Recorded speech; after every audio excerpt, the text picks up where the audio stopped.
On this episode of the podcast, we take a look at the movie Instant Family, directed by Sean Anders and written by Sean Anders and John Morris, starring Mark Wahlberg and Rose Byrne.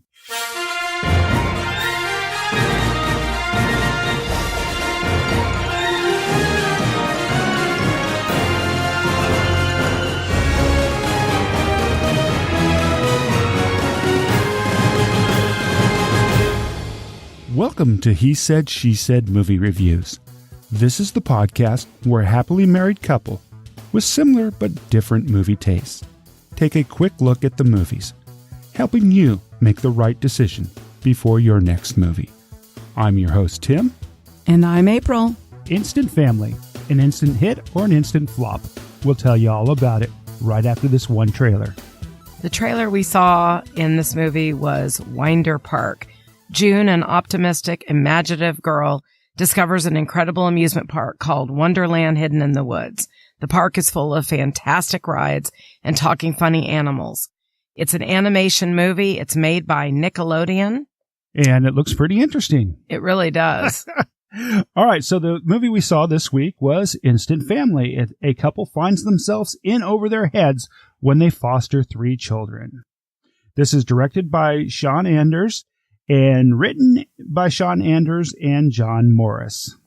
This is the group that gave us, Sean Anders and John Morris, this is the group that gave us That's My Boy, both Horrible Bosses movies, both Daddy's Home, Hot Tub Time Machine, She's Out of My League, We're the Millers, Dumb and Dumber. That's right.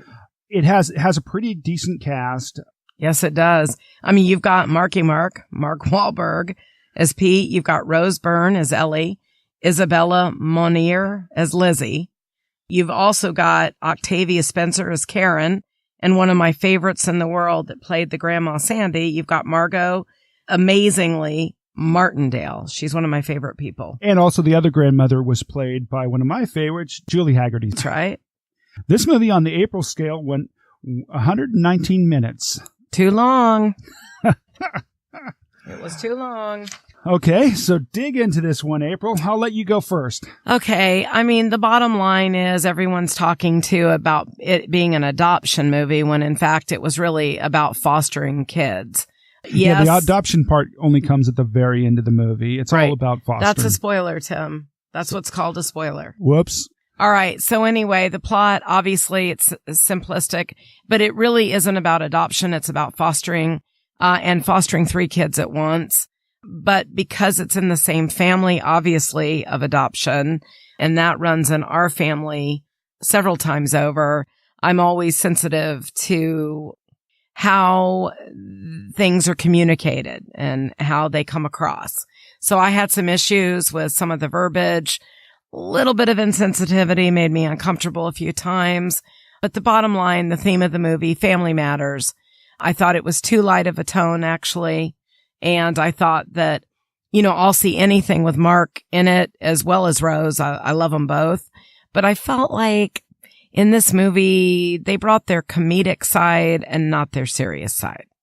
For me, Sean Anders and John Morris, they've written some really good movies. We're the Millers, both the Horrible Boss movies. But they've also really written some really bad movies, too. That is true. And directed some bad movies. Daddy's Home 2 was one of the worst movies I've ever seen. Oh, I think I walked out on that one. And Hot Tub Time Machine wasn't that much better. But once again, She's Out of My League was a really good movie. Yes, it was. But so this movie, as far as their movies go, it was somewhere in between. It wasn't a good movie. It wasn't a horrible movie. Right. But it wasn't a good movie. Yeah, I'm not convinced the kids were cast right either. No, I thought the kids were fine for me. That's good for you. Yeah, I felt like I was looking for something different. But for me, Mark Wahlberg, he plays Mark Wahlberg in every movie. There's no depth. There's no range. Well, no, wait a minute. There certainly has been depth in some of his past movies, but what you're saying. Name one. Oh, come on. You're not really going to go there right now. Apparently not. You and I both see everything he's in, except we just missed the one. What is it? 21 miles? 21 miles. That's it. Yeah, no, Oh, I know the one I loved him in. Boston Strong. Okay, Boston Strong. He was amazing. But he was still Marky Mark. And for me, Rose Byrne, I love Rose Byrne. She's one of my favorites. But she just played that quirky girl next door role that she plays a lot. So she could have done more. Yeah, she could have. Then you have Academy Award winner Octavia Spencer in there. Yeah, they should have used her more. I thought she was kind of flat too. I mean, listen, every character in this movie was kind of flat. No, not Grandma Sandy. Okay, Grandma Sandy. Okay, I just want to tell you right now that Margot, you are the kind of grandmother I'm going to be. I laughed out loud so many times. I always love the characters you play and have for years. But this, as the grandma, I thought you were the best part of this movie. Right. She stole the scenes that she was in, but she wasn't in a lot of the scenes. And the other thing for me about this movie was fostering is a very serious subject. Yeah. And I don't mind a comedy about fostering, but not a dumb comedy. And I also want to do a small shout out having to do exactly with what you're talking about.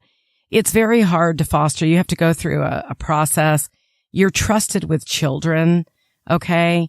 And when you show any kind of negativity in a movie about that or anywhere else, you're kind of adding to a stereotype that makes me uncomfortable. Yeah, they made it the whole thing about fostering very light. We went through the fostering classes. Yeah, we did. So we know what it's like and what it's about. And it's very serious. It is very serious. And some of the stuff, and there was just some really dumb scenes too, or dumb parts of the movie that just didn't make sense and really didn't need to be in the movie. Once again, I'm not going to spoil the movie for you, so I'm not going to tell you what those scenes were. Right. You can wait till it comes out on video and watch it and say, yeah, Tim, that was a dumb scene. Yeah, we just, we were excited to see this movie. I think, we expected just such an upper, like a feel good. And it's not that wasn't what they were going for. It didn't hit the high notes for me. And there's one character in here in the movie, too, that was almost pretty offensive, and they shouldn't really have included this. And I'll just say there's a Blind Side reference in the movie. When you're watching the movie and you see the Blind Side stuff, you'll know what I'm talking about. Absolutely. I agree with you there. So much I want to talk about that, but we can't because that would be what's called a spoiler. And we don't spoil. Look out for the Blind Side stuff. There you go.